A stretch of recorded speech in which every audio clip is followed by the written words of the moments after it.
Dando continuidade aqui com o estudo das duas casas de Israel, nos episódios anteriores nós comentamos aqui que quando entendemos melhor essa promessa, nós conseguimos visualizar nos profetas mensagens profundas que apontam para uma restauração envolvendo as duas casas de Israel. Quero trazer aqui acerca do profeta Jeremias. No capítulo 13, o Senhor ordena: compra um cinto de linho e põe-no sobre os teus lombos. O profeta então obedeceu à voz do Senhor. Ele comprou um cinto de linho e cingiu em seus lombos. E aí surge uma pergunta importante que nós precisamos fazer.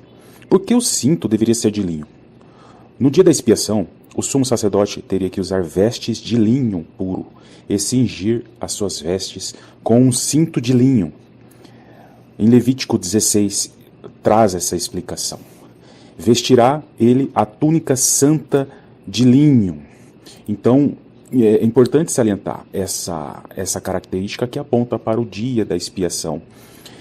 Tanto é que aqui em Levítico 16 também fala de que ele deveria usar ceroulas de linho sobre a sua carne e cingir com um cinto de linho, se cobrindo com uma mitra de linho, e estas vestes são consideradas santas, preparadas exclusivamente para o dia da expiação. Então precisamos ter em mente aí a figura do sumo sacerdote. Atentando para estes detalhes, nós vamos perceber que o cinto é algo muito importante, é um elemento importante, pois se trata de um item que dá sustentação às vestimentas, mantendo-as firmes no corpo e impedindo, inclusive, de cair. Outro detalhe é que o Senhor chamou todo Israel para exercer reino e sacerdócio na primeira aliança, na aliança do Sinai. Nós conseguimos verificar isso na passagem de Êxodo, capítulo 19.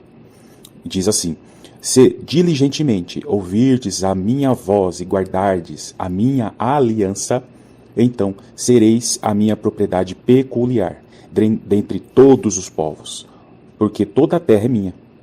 No verso 6, o Senhor deixa muito claro de que ele tornaria Israel um reino sacerdotal, um povo santo. Então, todas as tribos deveriam exercer reino e sacerdócio. Todavia, quando nós estudamos Êxodo capítulo 32, o povo se corrompeu com o bezerro de ouro. E somente a tribo de Levi passou a exercer os ofícios sacerdotais diante do Senhor. Nos episódios anteriores, nós verificamos que as duas casas de Israel se desviaram dos caminhos do Senhor, afastaram-se da aliança, e esta mensagem é muito clara na alegoria de Jeremias 13. O Senhor vai ordenar para que Jeremias tire o cinto de seus lombos, e ele teria que levar esse cinto até as margens do rio Eufrates. Como diz aqui em Jeremias 13, verso 4. Toma o cinto que compraste e que trazes sobre os seus lombos, levanta-te, vai ao Eufrates e esconde-o ali na fenda de uma rocha. E daí surge uma outra pergunta, também importante. Por que referenciar o Eufrates? Assim como o Nilo aponta para a tentação do Egito, o Eufrates aponta para a assolação da Assíria e da Babilônia. De fato, a casa de Israel foi assolada pelo cativeiro assírio, enquanto a casa de Judá foi afligida pelo cativeiro babilônico. No verso 6 de Jeremias 13, vai trazer um contexto que vai amplificar este entendimento até os últimos dias. E diz assim: sucedeu ao final de muitos dias que me disse o Senhor: levanta-te, vai ao Eufrates e toma dali o cinto que te ordenei que o escondesses ali. Eu fui ao Eufrates e cavei, tomei o cinto do lugar onde havia escondido. E eis que o cinto tinha apodrecido, para nada prestava.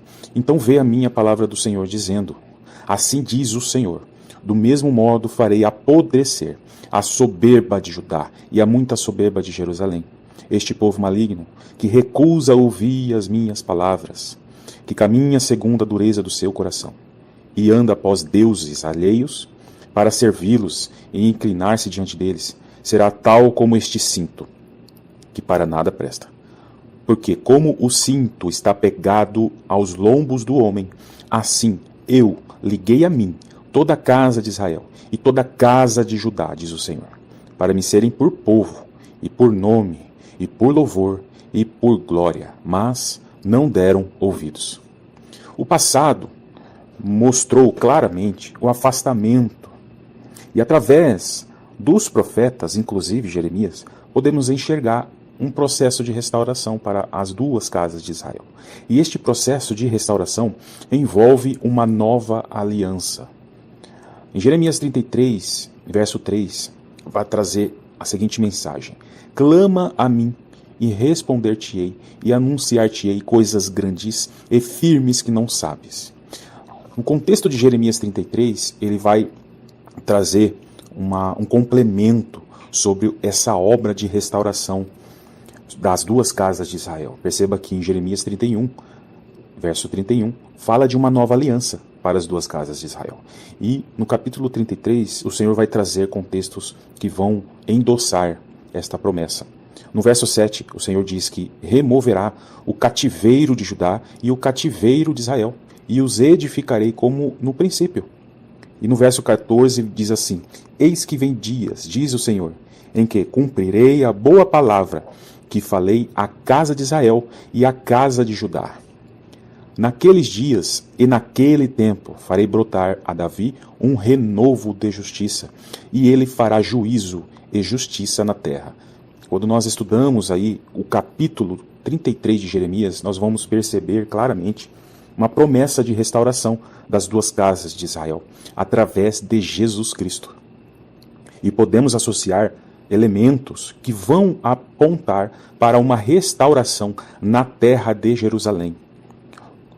Todavia, nós precisamos ter em mente que a descendência de Abraão, que está lá em Gênesis 22, a partir do verso 17, envolve uma descendência como a areia da praia do mar, uma condição terrena, e também estrelas do céu, uma condição celestial e superior.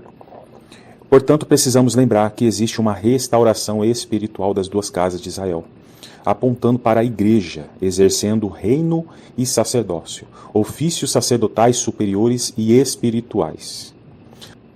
Portanto, o Senhor vai novamente ligar a ele, espiritualmente, a casa de Israel e a casa de Judá, a fim de que serão por povo, por nome, por louvor e por glória, conforme está escrito aí no último verso de Jeremias 13. E o cinto de linho, que faz associação ao sumo sacerdote, vai relacionar com Jesus Cristo, visto que ele é o sumo sacerdote segundo a ordem de Melquisedeque. Conforme o escritor de Hebreus, ele traz esse contexto muito claramente. Visto que temos um grande sumo sacerdote, Jesus, Filho de Deus, que penetrou nos céus, chamado por Deus sumo sacerdote, segundo a ordem de Melquisedeque. No capítulo 8 de Hebreus, que é muito importante, nós temos essa associação do sumo sacerdote com a restauração das duas casas de Israel. No verso 1 diz: temos um sumo sacerdote tal, que está assentado nos céus, à destra do trono da majestade. E no verso 8, como dito nos episódios anteriores, traz essa relação do sumo sacerdote com as duas casas de Israel. Eis que virão dias, diz o Senhor, em que com a casa de Israel e com a casa de Judá estabelecerei uma nova aliança, relacionando aí com a promessa de Jeremias 31. Em Apocalipse, capítulo 5, nós precisamos ter esse entendimento de reis e sacerdotes que foram comprados com o sangue de Cristo. Diz assim: digno és de tomar o livro, de abrir os seus selos, porque foste morto, e com o teu sangue compraste para Deus homens de toda tribo, língua, povo e nação, e para o nosso Deus os fizeste reis e sacerdotes, e eles reinarão sobre a terra. Importante conectar Jeremias 13, o cinto de linho sendo escondido no Eufrates, também para os últimos dias, porque ali nós temos a expressão final de muitos dias. O profeta foi até o Eufrates para pegar o cinto de linho que ele havia escondido. Isso vai apontar para os últimos dias, não somente para aquele contexto histórico onde as duas casas de Israel foram dispersas e se desviaram dos caminhos do Senhor, mas que existe um processo de restauração que também aponta para os últimos dias. Assim como naquela geração passada, aquelas duas casas de Israel tiveram dura cerviz, o Senhor também vai tratar com a soberba de muitos nesses últimos dias. E nós temos aí novamente a alegoria do Eufrates, porque o anticristo está associado com o rei do norte, de Daniel 11. Assim como a Síria veio do norte, assim como a Babilônia aponta para o norte, o anticristo está apontando para o rei do norte, de Daniel 11. Então toda a soberba e a dura cerviz serão expostas pelo fogo. E a verdadeira fé dos remanescentes dentre as duas casas de Israel será justificada. E neste processo de aflição, essencialmente na última semana do profeta Daniel, o Senhor ele vai resgatar, vai realmente justificar a fé dos remanescentes, dos fiéis, que permanecerão até ao fim desses últimos dias.